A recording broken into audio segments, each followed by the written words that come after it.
Accounts మేనేజర్గా ఉన్నాను కాళహస్తి టెంపుల్లో. అక్కడ ఏవోగా పనిచేస్తున్నాను. అక్కడ ఏంటంటే మామూలుగా నేను 5 years నుంచి చేస్తూ ఉన్నాను, మామూలు అవుట్సోర్స్ కాంట్రాక్ట్ బేస్ మీద. ఎప్పుడైతే ఈ వైసీపీ గవర్నమెంట్ వచ్చిందో కేవలం ఒక కమ్యూనిటీ బేస్ చేసుకొని నేను ఒక కమ్మకులంకి సంబంధించిన అబ్బాయిని నేను ఆల్రెడీ నా పాటికి నేను డ్యూటీ చేస్తూ ఉన్నాను. కమ్మకులం సంబంధించిన వాళ్ళైతే ఈ అబ్బాయి కమ్మకులము అని ఈఓకి ఫోన్ చేసి మధుసూదన్ రెడ్డి అక్కడ వైసీపీ ఎమ్మెల్యే ఈ అబ్బాయిని ఉద్యోగాల నుంచి తీసేయండి అని చెప్పేసి నా మీదకి ఒక 40 నెంబర్స్ని సిస్టమ్స్ వైర్లు అన్నీ తీసి నువ్వు ఎమ్మెల్యేని కలిస్తేనే డ్యూటీకి రావాలి, లేదంటే డ్యూటీకి లేదు అని ఈఓకి ఆర్డర్ చేశాడు ఈ అబ్బాయిని తీసేయండి అని. సరే నేనేం చేసి నేను ఎందుకు గెలవాలి, నేను ఒక ఎంప్లాయీని, నేను మిమ్మల్ని ఎందుకు గెలవాలి అని చెప్పి అంటే 40 మంది నా మీద దాడి చేశారు ఒక పవిత్రమైన దేవాలయంలో. బుల్లెట్ శ్యాము పిఏ ఎమ్మెల్యే పిఏలు నిన్నగానే నాకు 2 రోజుల క్రితం కాల్ చేస్తే నువ్వు కాళహస్తికి వస్తే నిన్ను చంపేస్తాం అని చెప్పి నన్ను బెదిరిస్తున్నారు, అంటే ఎలక్షన్స్కి వస్తానని. అట్లా చేశాడు. నేను ప్రజెంట్ హైదరాబాద్ వచ్చున్నాను. ఇది జరిగిందండి. మరి అయితే మీరు దగ్గరలో ఉన్న పోలీస్ స్టేషన్ని కలవడం కానీ పోలీస్ కేసు పెట్టడం కానీ జరిగింది తెలుస్తుంది కదా మీకు. పోలీసులు అంతా ఏంటంటే అక్కడ వైసీపీ లాగా పనిచేస్తున్నారు, వైసీపీ కార్యకర్తలాగా పనిచేస్తున్నారు. ఇంకొక ఇష్యూ కానీ జరిగిందండి అక్కడ. మీకు స్కిట్ కాలేజ్ అని చెప్పే ఐడియా ఉంటుంది, దేవస్థానానికి సంబంధించిన కాలేజ్ అది. అక్కడ నర్సింగ్ కాలేజ్ అని అంటే మామూలుగా ట్రైనింగ్ ఇస్తూ ఉంటారు. 25 స్టూడెంట్స్ ఉన్నారు గర్ల్స్.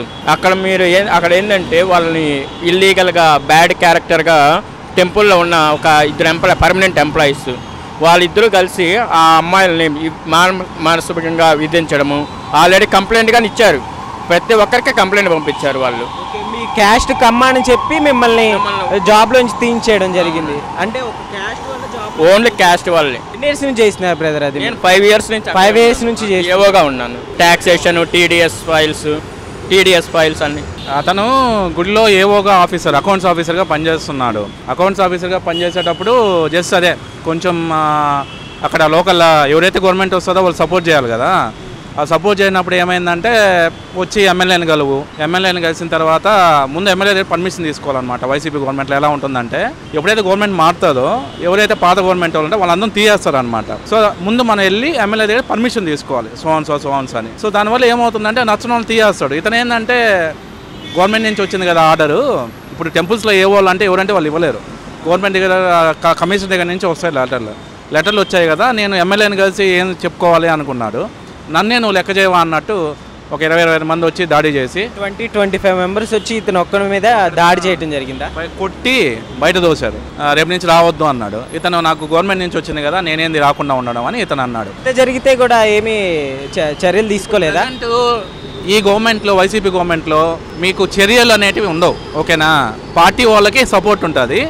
లేనప్పుడు ఏమవుతుందంటే ఇప్పుడు ఫర్ ఎగ్జాంపుల్ ఒక పర్సన్ ఆపోజిట్ అనుకోండి, నెక్స్ట్ డే పోలీసులు కానీ ఆ పార్టీ మెంబర్స్ కానీ ఎలా ఉంటుందంటే అతని మీద టార్గెట్ చేయడం అలవాటు, ఎందుకంటే అధికారం ఉంది.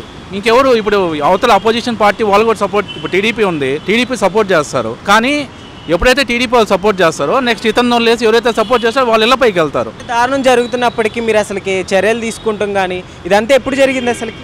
లాస్ట్ వైసీపీ వచ్చిన 1 year తర్వాతేనండి. 6 months బ్యాక్, 6 months అయింది. వెంటనే నా మీద టార్గెట్ పెట్టారు. అప్పటి నుంచి నేను బయటే ఉంటున్నాను, ఇక్కడ పక్కన స్టేట్స్లో. జాబ్ కూడా చేయట్లేదు? జాబ్ కానీ చేయట్లేదు. సరే, ఆ జాబ్ మీకు ఎలా వచ్చింది?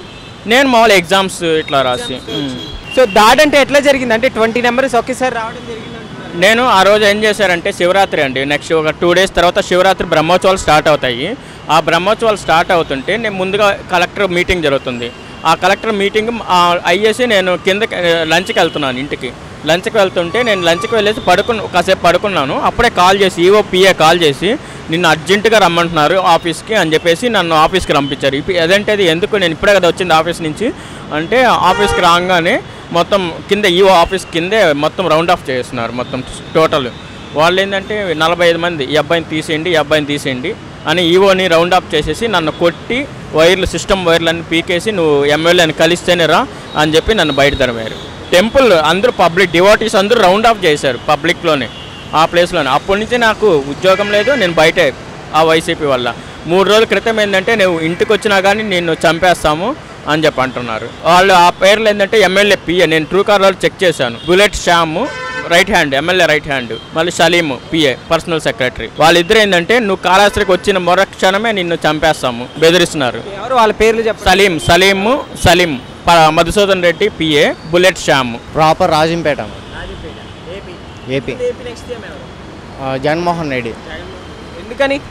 ఎందుకంటే విద్య, అమ్మఒడి, రైతు భరోసా, రైతు విద్యా కనుక ఇవన్నీ ఇస్తున్నాడు.